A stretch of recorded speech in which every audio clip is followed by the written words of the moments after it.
បាទសួរបងប្អូនថ្ងៃនេះបាញ់យ៉ាន់ថ្មីតែចង់ចែកព័ត៌មានចែករំលែកបទពិសោធន៍ព័ត៌មានឲ្យបងប្អូនអ្នកប្រើឡានអ្នកមើលឡានឲ្យដឹងតិចយើងមើលឡាន Highlander បន្លែន300 330 400 400A អីហ្នឹងណាបាទនេះអ្វីដែលខ្ញុំចង់ចែករំលែកយើងមើលឡានយើងឆ្ងោកមើលនេះកន្លែងនេះកង់មែនទេកង់តែយើងពិបាកអោនមើលតែអោនឃើញទេតែករណីនេះខ្ញុំដោះកង់ចឹងទៅខ្ញុំស្រួលមើលចឹងណានេះយើងមើលគល់បូមវាអាក្រោយនេះក្រោយឡានអានេះ Highlander ម៉ាស៊ីន4ប៉ុង1ក្រោយឡានហ្នឹងយើងមកយើងអឺនមើលចេះមកនេះអ្វីដែលយើងចាប់អារម្មណ៍យើងសំខាន់ជាងគេទៅនេះ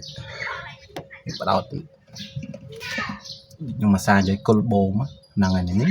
ឃើញកាយ៉ាវហ៎កាយ៉ាវនេះកាយ៉ាវបាទ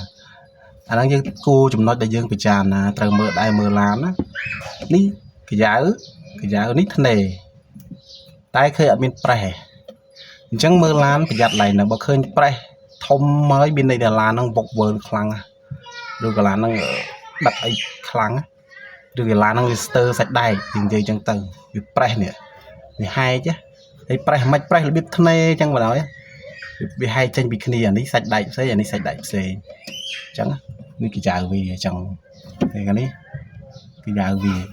ហើយឃើញឡាននេះអត់មានប្រេះទេនេះសាច់ដែកវាស្អាតទេសាច់តំណប់គល់បូមវាស្អាតអញ្ចឹងហើយយើងមើលដែរកស៊ូលើកង់នេះណាយើងមើលតើវាស៊ីនអត់អានេះបោះស៊ីនវាឃើញអានេះស្គុតទៅកោននេះវានៅហើយភាគច្រើន Highlander ធ្វើអាស្គុតហ្នឹង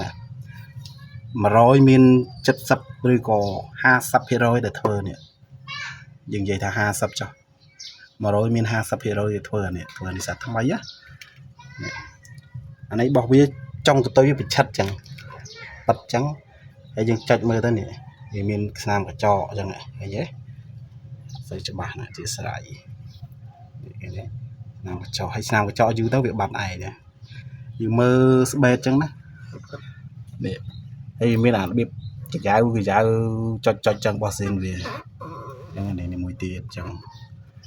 ហើយយើងមើលរហូតមកជុំកង់ចឹងខាងនោះមើលដូចគ្នាចឹងហ្នឹងហើយចង់បញ្ចប់វាក៏ប្រឆិតចឹងដែរនេះប៉ាត់ប្រឆិតចឹងណាបាទហ្នឹងហើយអ្វីដែលខ្ញុំចង់ចែករំលែកគឺគល់បូមហ្នឹងហ្មង